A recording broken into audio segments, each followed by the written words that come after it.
Welcome back to the pink couch, and what I have to show you today is my new green tree python setup. So Melissa gave me a budget of $150 for Christmas, so what I wanted to do was buy a new enclosure for my green tree python. And luckily on Craigslist I found a perfect enclosure, perfect size for an adult green tree python, even though my green tree python is not an adult yet. I was keeping him or her in a tub, which is good for a juvenile green tree python, but I think it was time to move up, and so I decided to move up to an adult sized cage, which may be a little bit of overkill, but as long as you do it right, there's no problem with making that step up. It seems like he or she is pretty small in it, but I did see last night that she was moving around the enclosure and moved from the top perch to the bottom and was hunting and doing all that good stuff and kind of exploring around, which is great. Obviously during the day, he or she likes to stay hidden and just kind of hangs out on the perch. But I want to get into a little bit on the enclosure and then how I set it up. So the enclosure is a PVC enclosure. The measurements are going to be 24 inches by 24 inches by 30.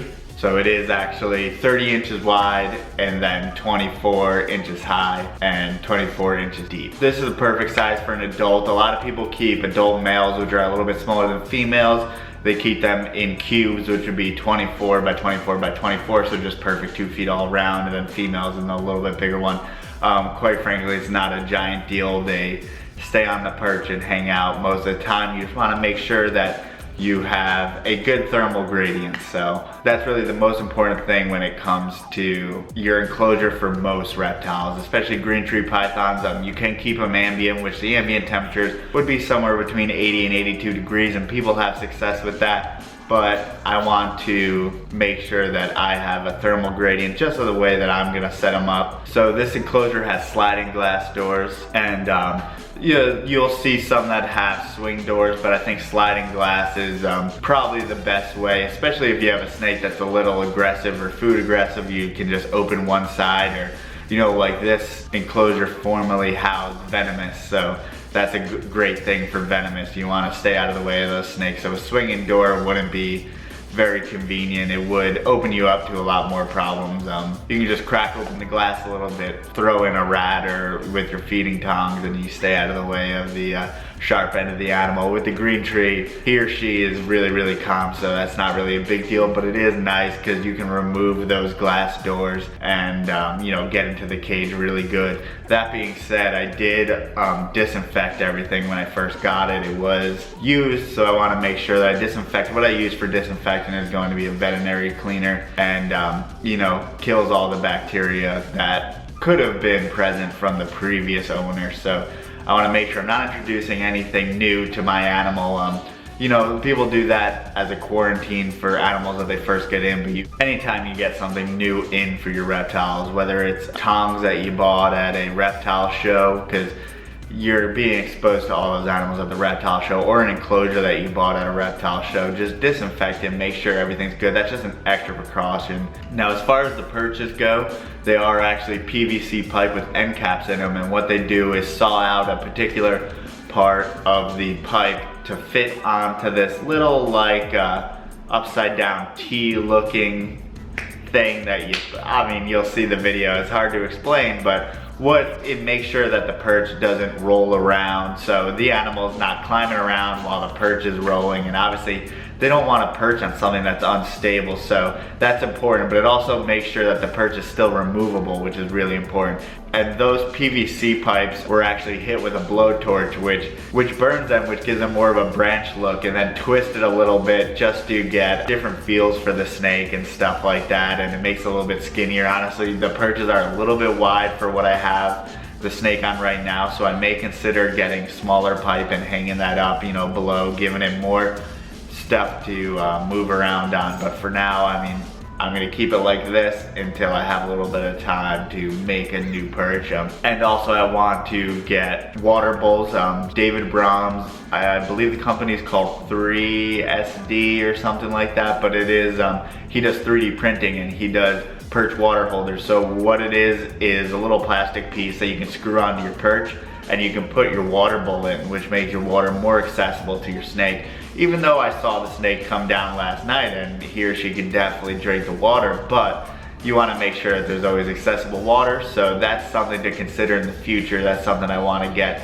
Also about the foliage, I like to put a bunch of green in front of to serve as a barrier between the snake and me. Snakes don't necessarily want to see people all the time. Even though you want to display your snake may get stressed out, and you know, you're seen as more of a predator to a lot of snakes than a friend. So I mean, they'll get used to you, but for the most part, the green tree wants to, you know, hide behind something. So what you want to do for hiding behind something is you want to create hiding spots all over the enclosure, because if you just have a hiding spot in the hot side or just have a hiding spot on the cool side, so that means the animal is probably going to choose structure over temperature gradient. So they want to feel secure over feeling the right temperature. So they may choose to be secure in a spot that's too hot or secure in a spot that's too cold. What you want to do is give your animal the choice of both security and temperature. So that's what I do by hanging more greenery around. It doesn't seem like he cares that much where he is as far as being in the open, but that's just something to consider. And as far as the hot spot goes, I'm keeping the hot spot at about 84 to 85. Your main concern with green tree pythons is getting too hot. So I did heat temp the animal all the time in my tub. I've been paying good attention to that because I did notice that he or she stays closer to the cool side of the tub, and what the cool side of the tub was at was 74 degrees, which it seems really, really cool for a python, but these guys have really adverse reactions when you have temperatures, you know, like 90 degrees or some, just like other pythons may require. So what I want to do is give him the choice. And right now, actually, in the enclosure, he's also hanging out at 74 degrees. So even though there's a bigger gradient for him to figure out where he wants to be, he's at the same temperature that he was in the tub, which is great because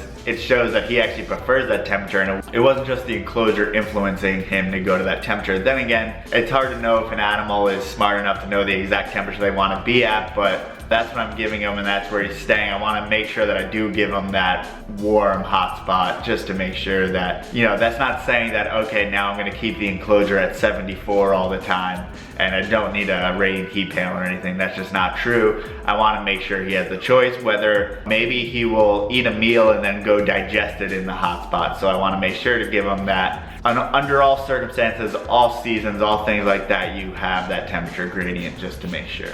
Also, you'll notice that the enclosure has vents along the back side, so you can close the vents and open the vents if you want to keep more humidity in or let some humidity out. Maybe it's too humid in there, so you can mess around with that a little bit, which is good because green tree pythons, they need pretty decent humidity, but more importantly is you want fresh water in there. So people don't realize that lack of humidity leads to dehydration, but also not drinking leads to dehydration. So with green tree pythons in particular, I like to change the water out every 3 to 4 days. They seem to not drink stagnant water, but they always want fresh water. So make sure that you change your water bowls often, and then also, like I said before, make them accessible. Now, what I'm using on the bottom of the enclosure for now is paper towel. What I did use in the tub was Reptile, because I like to spray down the Reptile maybe once a week, twice a week to make sure we're good. But for the most part, people tend to misunderstand how green tree husbandry works. As long as you're keeping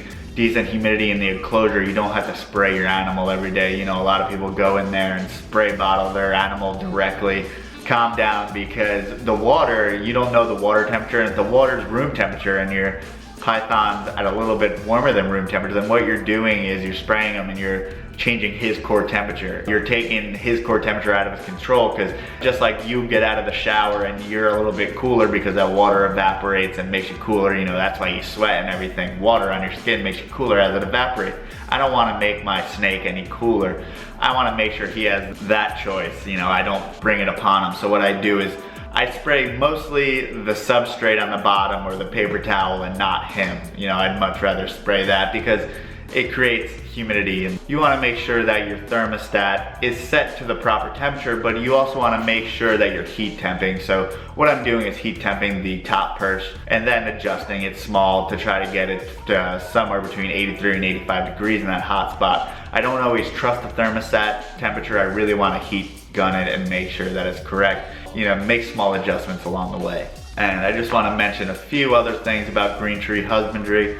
So I'm not an expert at it, but I'm regurgitating things that I hear said by people who are much more experienced than me, who learned from people even more experienced than them. So this is just what I've learned over the time of interviewing people on the podcast, talking to people at reptile shows, buying my animals, stuff like that, and passing it on to you guys, because a lot of people buy green tree pythons and they don't, or the vendor may be selling an import animal and they don't really know how to keep them, so you can't even take their word for it. You don't know the proper setup. You put it in Exoterra, it doesn't keep humidity, you spray the hell out of it, and that doesn't work because you're not putting in fresh water. And then also a big thing is feeding smaller meals. So a lot of people, if you're looking at your ball pythons, you say, hey, these ball pythons are big, the size of their body, let me feed it that size rat when it's a baby every 3 to 5 days. Well, green tree pythons, you feed them too much.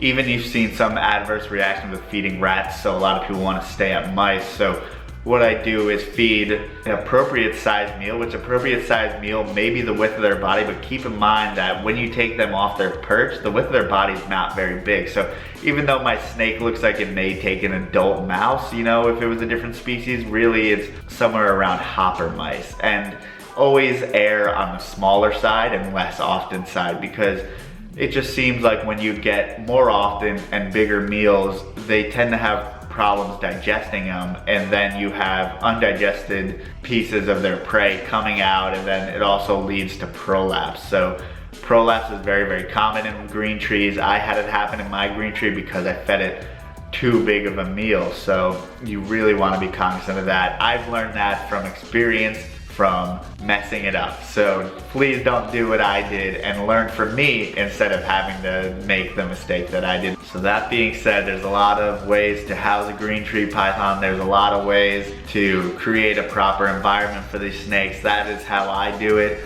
Things are always adjustable. If I adjust stuff, I'll show you guys in the future.